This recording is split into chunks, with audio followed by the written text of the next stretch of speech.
네, 모닝 인사이트 시간입니다. 요일별로 전문가들의 시각 체크해드리고 있는데요. 목요일인 오늘은 이베스트 투자증권의 우혜영 연구원님과 함께합니다. 연구원님 안녕하세요. 안녕하세요. 네, 연구원님과 함께 오늘 CPI와 더불어서 여러 가지 좀 연준의 그런 행동들에 대한 예측들 한번 해보도록 하겠습니다. 네, 연구원님 일단 CPI가 이제 지난달 CPI가 발표가 됐는데 예상치를 좀 하회했던 것 같아요. 구체적인 지표랑 해석 좀 부탁드릴게요. 네, 앵커님 말씀 주신 것처럼 현재 물가가 10월달 물가가 나왔죠. 그래서 네. 어제 나왔는데 상승률이 모두 컨센서스를 하회를 했습니다. 헤드라인 같은 경우에는 전월비로는 0.04% 상승을 했고요. 네. 전년 동기 대비로는 3.2% 상승을 해서 모두 다 컨센은 하회를 했고요. 코어 같은 경우에도 전월비, 전년 동기 대비 모두 다 하락을 하기도 했고 컨센서스를 모두 하회를 했습니다. 이처럼 헤드라인 물가가 하락을 한 가장 큰 이유는요. 네. 이제 에너지 가격의 하락이었습니다. 에너지 가격이 마이너스 2.5% 하락을 하면서 물가 쪽에서 하락을 하는 데 기여를 했고요. 이렇듯 에너지 물가의 하락은 휘발유 가격이 급락을 하면서 하락을 한 거거든요. 네. 다만 또 중요하게 보시는 부분들이 이제 또 주거비 쪽이겠죠. 그렇죠. CPI의 3분의 1을 차지하는 주거비가요. 또 전년 동기 대비해서 다 둔화가 되는 모습이 지속이 되고 있습니다. 이렇듯 물가가 에너지, 주거비 이런 부분이 하락 또는 둔화가 되면서 다 지속적으로 둔화가 되는 것이 확인이 됐고요. 컨센서스를 하회하는 지표였기 때문에 시장에서는 연준이 추가적으로 인상하지 않겠구나라는 인식이 강해지면서 다소 이제 매파적인 연준을 기대하지 않는 모습으로 선회를 했고요. 네. 그 결과 이제 증시가 긍정적으로 작용을 했다고 보시면 될 것 같습니다. 네, 결국에는 이제 금리 인상이 끝났다. 이 부분에 시장이 좀 낙관론을 펼치는 것 같은데요. 사실 금리 인하 시점도 상당히 중요할 것 같고요. 지금 글로벌 IB들도 의견이 좀 엇갈리는 것 같아서 연구원님은 좀 어떻게 보실까요? 저는 아직까지는 조금 중립적으로 보고 있습니다. 물론 물가가 지속적으로 둔화가 되는 것에 대해서는 긍정적이지만 네. 이제 중요하게 생각하셔야 되는 게 연준이 보는 물가 지표가 무엇인가일 것 같아요. 이제 소비자 물가 지수라고 해서 CPI도 물론 있지만 네. PC 물가 상승률도 있습니다. 연준이 얘기하는 2%의 타겟을 달성을 해야 되는 지표는 PC 프라이스라고 보시면 될 것 같고요. 네. CPI와 PC의 차이점은 여러 가지가 있겠지만 뭐 비중 차이도 있을 거고요. 어떤 식으로 산정하는지 차이가 있겠지만 CPI가 더 높은 상승률이 나왔습니다. 당연히 물가가 떨어지는 속도나 정도도 CPI가 클 수밖에 없고요. PC는 상대적으로 CPI보다는 덜 올랐었기 때문에 떨어지는 폭이나 속도도 조금은 더딜 수 있다고 보시면 될 것 같아요. 네. 더욱이 주거비 쪽에서 최근에 물가 상승률도 둔화되는 흐름으로 가고 있지만 CPI의 주거비 비중이 더 크거든요. 네. 반면에 메디컬 케어, 그러니까 의료비는 PC에 조금 더 비중이 큽니다. 최근에 CPI 보시면 아시겠지만 3개월 연속 메디컬 서비스 쪽의 가격이 올라가고 있어요. 네네. 그러면 PC 물가 상승률도 물론 둔화가 되겠지만 일부 이제 물가가 상승하는 부분이 메디컬 케어 쪽, 의료비 쪽이다라 보시면은 이제 CPI가 떨어지는 속도보다는 PC가 좀 더딜 수가 있다라 보고 있어서 네. 물론 이제 뭐 인하 시점이 2분기냐 3분기냐 이제 이 문제일 것 같아요. 다만 너무나 빠른 시점에 인하를 할 거다라 생각을 하시고 시장에 접근하는 건 좀 위험하다라 보고 있고요. 네. 최소한 빨라도 2분기 후반, 저는 3분기로 보고 있습니다만은 빨라도 2분기 후반에 인하를 하지 않을까라 생각을 하고 있습니다. 네, 하반기까지 기대감을 좀 넘겨보셔야 될 것 같고 이 CPI뿐 아니라 PC의 물가지수 같이 다른 지표들도 참고할 필요가 있겠네요. 그리고 미국의 경제 성장률이 좀 계속 둔화될 것이다 이런 전망들이 나오던데 그 이유들은 어디서 찾아볼까요? 이제 아무래도 긴축을 실시한 지 1년이 넘어가고 있어요. 그쵸. 작년 3월부터 금리를 인상을 했고 작년 3분기, 4분기부터는 기준금리 레벨이 중립금리 이상으로 올라오면서 이제 물가를 떨어뜨리고 성장을 저해할 수 있는 그 제약적인 수준에 들어오기 시작을 했습니다. 네. 지금 연준에서도 고민을 하고 있는 것이요. 이러한 긴축의 효과가 사실은 완전히 발현되지 않았다라는 인식을 가지고 있고 너무나 과다하게 과잉으로 긴축을 할 가능성도 있다라 보고 있는 거거든요. 그래서 그만큼 지금 기준금리 레벨 정도면 수요 측 물가 압력이든 네. 수요든 조금씩 둔화가 되면서 성장성이 떨어져야지 정상인데 3분기 GDP 지표 보시면 아시겠지만 소비를 중심으로 굉장히 긍정적으로 발표가 됐습니다. 네. 견조하게 소비가 발표가 돼가지고 생각보다 이러한 긴축의 정도가 모자라는 것이 아닌가라는 얘기가 나올 정도로 아직까지는 성장률이나 소비의 지표가 많이 꺾이지 않은 상태예요. 심지어는 이제 컨센서스보다 더 좋게 나오고 있으니까요. 네. 하지만 이제 이렇게 이제 성장률이나 소비가 좋았던 거는 뭐 과잉 저축분이라든지 내지는 이제 정부에서 준 지원금이 많았기 때문이다라 생각하시면은 내년도 올해 하반기 4분기 이때부터는 사실은 그러한 긍정적인 흐름이 이어지기 어려울 거다라는 생각이 들거든요. 네. 그럼 결국에는 이러한 고용시장의 수급 불균형이라든지 소비 측면에서도 강한 흐름들이 지금까지 발표된 건 긍정적이지만 이제 네. 앞으로 발표되는 게 긍정적일까? 아닐 수도 있다.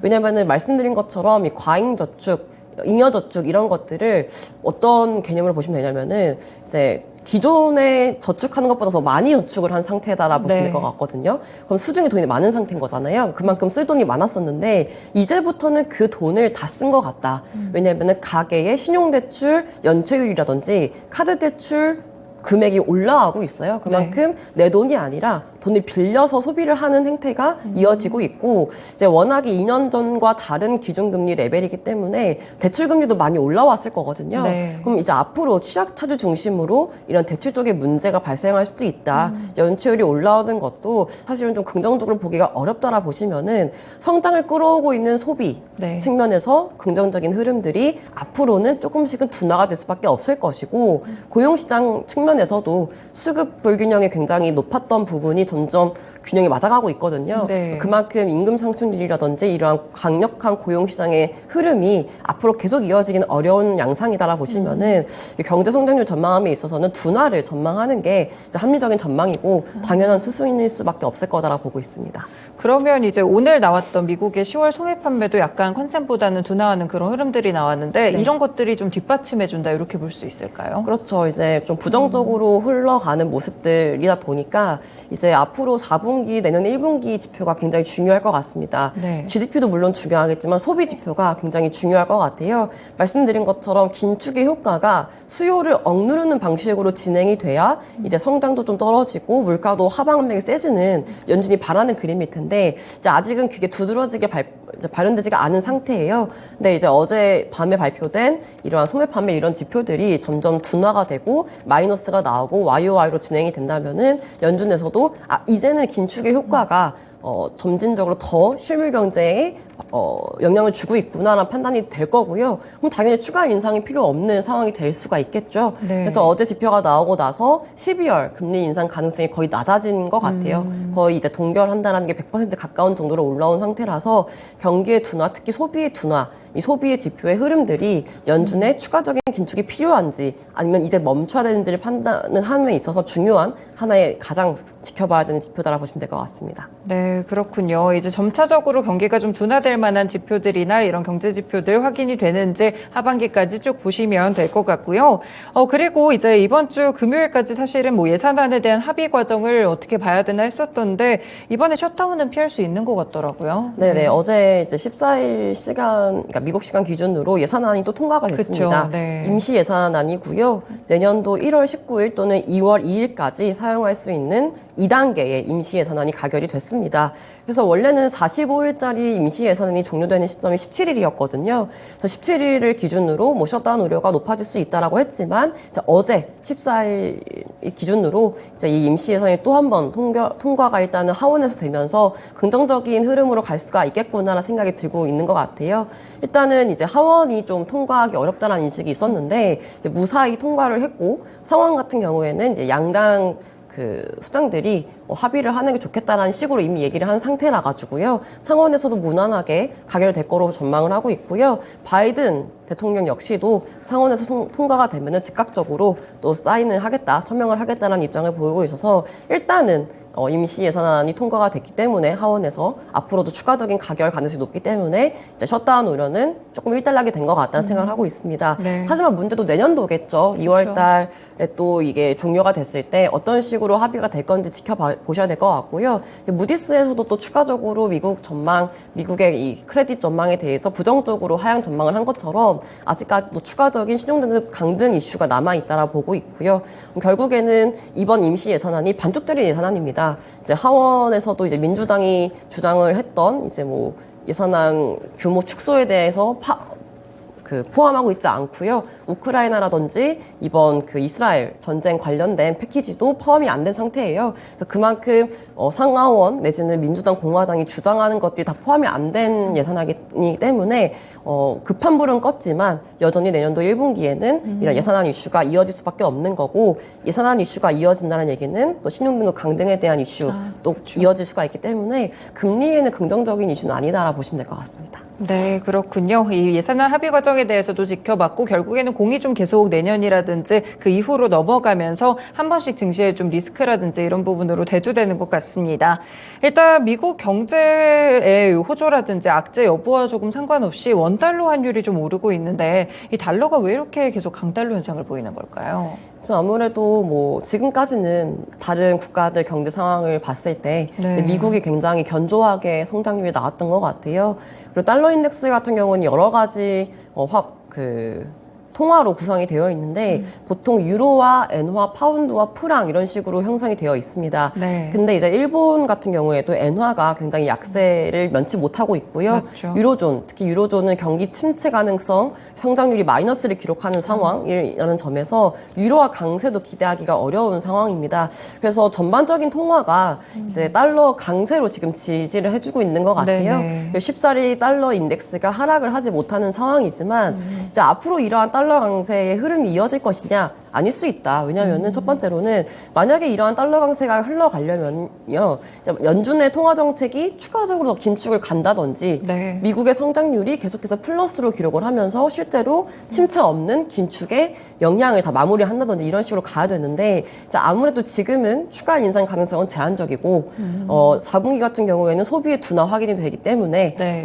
달러 측면에서는 약세 흐름이 지속이 될 수가 있고요. 내년 1분기, 2분기 같은 경우에는 상업용 부동산 문제, 추가적인 소비의 둔화 흐름 이어지면서 이건 역시 또 달러 인덱스의 약세로 흘러갈 수가 있는 요인입니다. 그래서 결국에는 달러 인덱스가 여기서 더 치고 올라가는 그림보다는요, 이제는 좀 안정, 보합권에서 움직이다가 조금씩은 하락을 하는 움직임으로 가지 않을까라 보고 있고요. 네. 이러한 달러 인덱스의 움직임에 더불어서 이제 원화 같은 경우에는 수출 증가율이 계속해서 올라올 겁니다. 워낙에 올해 수출이 안 좋았기 때문에요. 그렇죠. 올해 4분기부터 내년 상반기에는 수출 증가율이 플러스로 증가세가 이어지는 구간인 거거든요. 지금 우리나라는 내수보다는 외수에 기대어 있는 성장을 기대하고 있기 때문에요. 이러한 수출 증가율이 올라가는 흐름이 나타나면은 원화 자체에 대한 또 긍정적인 흐름들 나타날 수가 있기 때문에 달러 인덱스의 안정과 더불어서 원화의 강세 나타난다면 원달러 환율은 자연적으로 조금 하락하는 움직임이 나타나지 않을까라 기대하고 있습니다. 그렇다면 이제 엔화 이야기도 좀 해보려고 하는데 일본은행에서 지금 엔저 현상이 계속 심화되니까 이제 정부 측에서도 좀 들여다보겠다 이런 이야기를 한 상황이에요. 엔화에 대한 흐름은 좀 어떻게 보세요? 네, 일단 엔화가 굉장히 약해져 있는 상태예요. 네. 이제 원화, 엔화 기준으로도 거의 860원, 870원까지도 이제 환전이 가능할 정도로 떨어져 있는 상태인데요. 네. 굉장히 낮은 수준인 건 맞는 것 같습니다. 현재 엔화의 위치가 충분히 낮아져 있다라는 데는 생각을 하고 있고요. 물론 엔화나 이런 통화 가치를 결정짓는 게 뭐 한두 가지 요인은 아니겠죠. 그렇죠. 하지만 뭐 BOJ 정책이 늦게 움직여서다라고 판단하기에는 이미 BOJ는 뭐 코로나19 이전부터도 이 정책을 유지하고 있었기 때문에 오히려 지금은 정책을 변화시켜 나가는 흐름들 내지는 힌트들을 주고 있기 때문에 이거는 타당치 않은 평가라 보고 있고 네. 이제 오히려 뭐 달러의 흐름들이었 때문이지 않았을까 보고 있습니다. 달러 강세가 앞서 말씀드렸던 것처럼 쉽사리 약세 전환이 안 되고 있는 상황이기 때문에 이제 엔화 내지는 일본 경제의 펀더멘털이 나쁘지 않음에도 불구하고 이제 엔달러 환율이 빠르게 하락하지 못하는 이유 중에 하나인 것 같거든요. 네. 하지만 일본은행도 지금 정책을 추가적으로 바꾸겠다 내지는 마이너스 금리 폐지 해제 이런 것들도 고려를 하고 있는 상태이기도 하고요. YCC 정책도 유연화를 2번이나 했습니다. 올해 7월 달에 한 번 했고 10월 달에도 한 번을 해서요. 이제 금리의 상승을 용인하는 방식으로 지금 정책을 펴고 있습니다. 자연스럽게 일본의 금리 상승을 용인을 하게 되면요. 그만큼 이제 통화 정책도 변화할 수 있다라는 시그널을 줄 수가 있는 거고요. 통화 정책을 완화해서 조금씩 그 강도를 더 나가는 과정으로 가면은 자연스럽게 엔화 역시도 강세 쪽으로 기울지 않을까라 보고 있는 상황입니다. 물론 우려하는 것들이 사실 엔화나 통화 정책이 변화할 때, 일본은행 통화 정책이 변화할 때 미국채 금리가 올라가는 것이 아닌가라는 인식도 있는데 네. 그 이유는 일본이 지금 미국채를 가장 많이 보유하고 있는 국가 1위예요. 네. 중국이 원래 1위였는데 14년 이후부터 계속해서 지속적으로 보유 물량을 줄여나가고 있는 과정이고요. 오히려 지금 일본이 가장 많이 보유하고 있는 국가거든요. 네. 근데 일각에서 어떤 얘기가 나오고 있냐면요. 이제 해치 코스트를 제외를 한 차감을 한 미국채 수익률이 마이너스 구간에 있습니다. 아, 네. 그러면은 일본 장기물 국채가 조금 더 많이 상승을 하면요. 굳이 미국채를 투자할 필요가 없어요. 수익률 측면에서는요. 그래서 앞으로 BOJ가 추가적으로 정책을 많이 바꾼다, 굉장히 빠른 속도로 바꾼다, 이런 시점에 바꾼다라고 하면 자연스럽게 일본 금리가 올라갈 수밖에 없는 거고, 그럼 당연히 일본이 보유하고 있는 미국채 물량은 이제 매도로 넘어갈 수가 있는 부분들이 있어서 이제 미국채 금리 상승을 우려하지만 이제 아직까지는 이러한 정책 변화를 빠르게 전망을 하기에는 조금은 부족한 시점인 것 같고요. 오히려 내년도 1분기, 2분기쯤에 이러한 얘기가 좀 더 많이 나올 것 같습니다. 최근에 또 미국채 금리가 많이 안정되면서 하향 안정화되고 있는 추세인데 이렇게 되면 반대로 생각했을 때 일본 측에서 별로 그럼 통화 정책에 대한 변화를 하지 않을 가능성이 더 높아지지 않을까요? 네, 일단은 금리 상승 압력이 높았었기 때문에 YCC 유연화를 한 건 맞습니다. 네. 하지만 일본 내부의 상황을 보셔야 될 것 같아요. 자, 아직까지 물가 상승에 대해서 어떻게 평가를 하고 있냐면요. 공급 사이드 이슈 때문이다. 아. 공급 요인 때문이다. 네. 소위 뭐 기업들이 가격을 전가하는 흐름들, 수입 물가가 올라갔던 부분들 때문에 물가가 높아졌다. 일본은행이 원하는 임금과 물가 간의 선순환이 아직은 안 나타난 것 같다는 평가가 나오고 있습니다. 이제 임금 인상률은 내년 봄쯤에 또 춘투를 통해서 결정이 되게 되는데요. 네. 그럼 내년도에도 물가 수준만큼 임금 인상률이 결정이 된다라고 확실히 되면은 일본은행에서는 스탠스 바꿀 거예요. 아, 올해에도 임금 인상률이 물가만큼은 이제 인상이 되는구나. 추가적으로 이게 임금과 물가 간의 선순환 구조에 있어서는 긍정적인 영향을 주겠구나라는 평가가 들어서면요. 충분히 정책을 바뀔 수가 있습니다. 그래서 일본은 다른 나라하고 비교해서는 조금 다르게 흘러갈 수가 있어요. 다른 나라들은 내년도에 금리 동결을 하다가 인하를 고민하는 시점인 그렇죠. 반면에 네. 일본은 이제는 금리를 인상을 한다든지 YCC를 좀 수정한다든지 마이너스 금리를 폐지한다든지 추가적인 정책 변화를 가져가야 되는 시점인 건 맞는 것 같습니다. 물가의 상승과 성장의 전망치 이런 것들을 고려했을 때 네. 충분히 내년도에 BOJ 정책 변화가 나타날 수가 있어서 이거는 엔화의 강세와 일본 금리의 상승으로 이어질 수 있다는 점 기억하시고 투자하시는데 좀 고려하시면 좋을 것 같아요.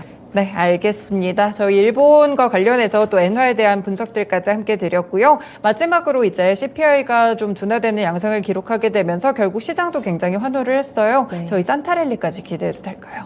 일단 뭐 어제 물가 지표 그리고 오늘 밤에 새벽에 나왔던 그 소매 판매 지표를 보면서 연준이 이제 금리 인상 끝났네라는 인식이 강해진 것 같아요. 그리고 네. 금리 인하 시점도 당초에는 5월 내지는 6월 달에 전망이 됐던 것들이 일부에서는 3월 달까지도 앞당길 수 있다는 시각이 나오고 있는 것 같습니다.